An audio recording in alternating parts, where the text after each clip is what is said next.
I wanted to welcome you, and just as some initial context and framing, just invite you to share a little bit about the work you do and maybe a bit about conscious leadership and what that's all about and how you come into this work. Mostly work with folks in the technology sector.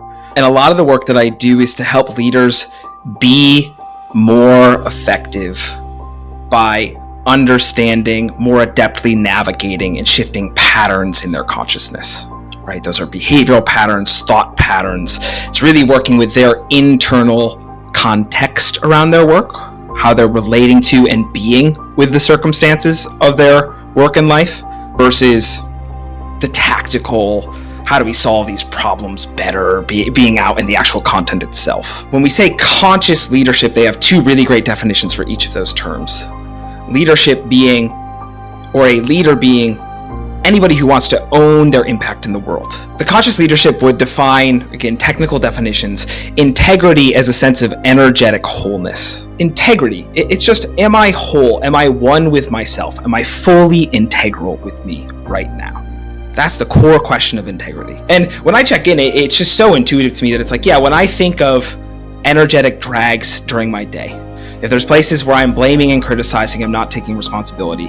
If there's places where I'm withholding, if there's places where I'm suppressing feelings, if there's places where I've broken an agreement and I haven't gone and cleaned it up, for me, I can just feel like, oh, there's a sense of my focus is going awry. I'm not just totally tight in here. I think for me, let me just speak from the I for this moment. It's just been an impulse in me of, there's a type of person when I feel into them, there's ocean where it's like, I want to go toward that person. They have something that I'm craving, that there's a sense of aliveness, there's a sense of a life force, there's a sense of that clarity, that conviction, that just for me, as I move toward it, it's the experience that I want to have when I'm walking through the world. Because integrity, there's a push-pull, right? Every day we're coming in and out of integrity, going back and toward. The closer I get to it, the more I find that I'm in the type of experience and the flow of experience that I want. For me, I notice there's some tingling in my feet and in my shoulders. I notice there's like kind of a firmness in my stomach and like an ease and a spaciousness in my chest. That's what I mean by felt sense. And a felt sense of integrity, I'll just speak again from what it feels like for me, because it might feel different. I'd actually be curious what it feels like for you guys as well. For me, there's a sense of rootedness and firmness. This is where conscious leadership, there are four primary questions of conscious leadership, and they are so damn useful for navigating everything. And the first question, which is pointing to what you are, is what they would say is, where are you? And there's a really beautiful model that the conscious leadership group has, which is the line, right? So for everyone listening, imagine there's just a horizontal line. And at any moment, you can be above the line or below the line. Neither is better. There's just two states of consciousness. Above the line is I'm in a state of openness, curiosity, trust. You could say I'm integral. I'm really available. I'm in that capital S self. Below the line is, hey, I notice I'm in a state of threat. I'm defended. I'm in reactivity. Something's coming in here. Two things here. One, the Conscious Leadership Group on their website has a great handout for this. And it says it's below the line, and they have statements, behaviors, beliefs associated with each. And the way to play is, if I find a single statement, behavior, or belief that resonates with me below the line, I'm below the line. And the way I actually play to combat my own bias, because this is such a human bias, I want to be enlightened, I want to be open, I always want to be there, is for me, I actually start, when I ask myself this question, I start by assuming I'm below the line and looking for the evidence that I am. I was actually in a year-long coaches certification training with the Conscious Leadership Group. And as part of that process, there are 3 retreats throughout the year. And I was at the final retreat. So the final thing, this is the last hurrah. At the end, we're all certified.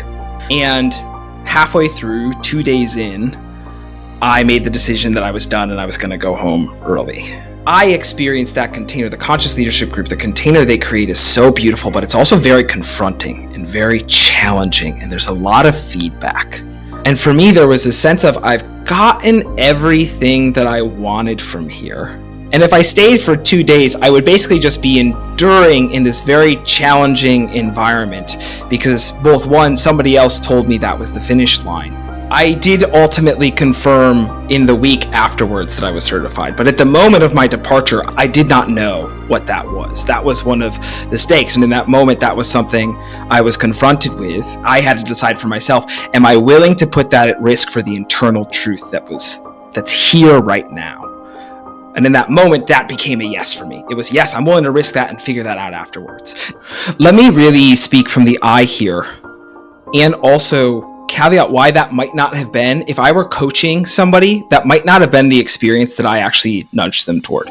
So there's two things here that, as I was having this both internally and as I realized afterwards, were big, which is, one is, so there's this story here of, why not just endure for the certificate?